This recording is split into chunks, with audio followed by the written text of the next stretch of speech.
മയക്കുമരുന്നിൻ്റെ ഉപയോഗം കാരണം ഒരു രാജ്യം അടിയന്തരാവസ്ഥ പ്രഖ്യാപിക്കുക എന്ന് പറഞ്ഞാൽ നമുക്ക് വിചിത്രമായി തോന്നാം. അങ്ങനെയാണെങ്കിൽ ആ രാജ്യത്തിൻ്റെ അവസ്ഥ എത്ര ഭീകരമായിരിക്കും? ആഫ്രിക്കയിലെ സിയോറ ലിയോൺ ആണ് സ്ഥലം. അവിടുത്തെ യുവാക്കളുടെ ജീവിതം മുഴുവൻ തകർന്നിരിക്കുന്നു.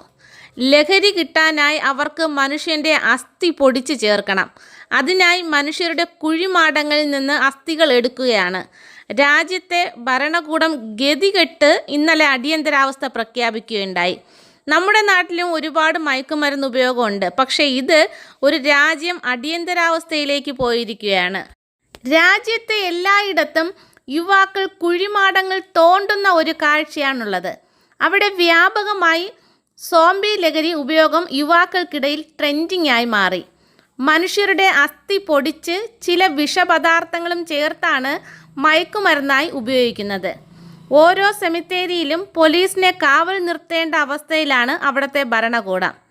ഈ സോംബി കുഷ് എന്ന മയക്കുമരുന്ന് 6 വർഷമായിട്ടാണ് ആളുകൾ ഉപയോഗിക്കാനായി തുടങ്ങിയത്.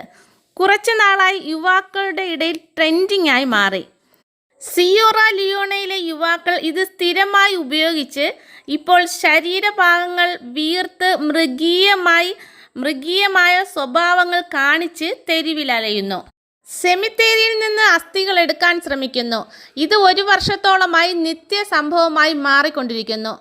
തങ്ങളുടെ പ്രിയപ്പെട്ടവരുടെ കുഴിമാടങ്ങൾക്ക് കാവൽ നിൽക്കേണ്ട അവസ്ഥയാണ് ആ രാജ്യത്തിലെ ഓരോ മനുഷ്യർക്കും. ഇതിനോടകം ഈ മയക്കുമരുന്നിൻ്റെ അമിത ഉപയോഗം കാരണം ഒരുപാട് യുവാക്കൾ മരണപ്പെട്ടു.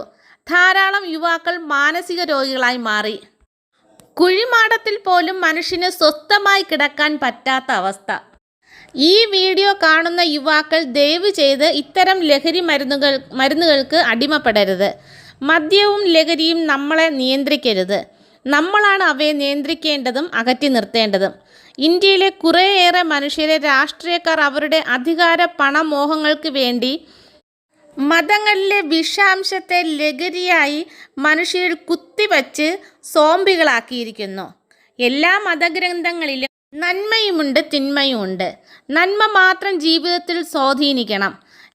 ലഹരിയിലേക്കും തമ്മിൽ തല്ലിലേക്കും പോകാതെ സഹോദരങ്ങളായി സാഹോദര്യത്തോടെ ജീവിക്കണം.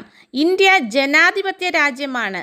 ഇവിടെ ഭിന്നിപ്പിച്ച് ഭരിക്കുന്ന ബ്രിട്ടീഷുകാരെ പോലെ മതം പറഞ്ഞ് ഭിന്നിപ്പിച്ച് ഭരിച്ച് വീണ്ടും അധികാരത്തിലേറാൻ വേണ്ടി ശ്രമിക്കുന്ന ജനാധിപത്യം തച്ചുടയ്ക്കാൻ ശ്രമിക്കുന്നവരെ ജനം തിരിച്ചറിയുക.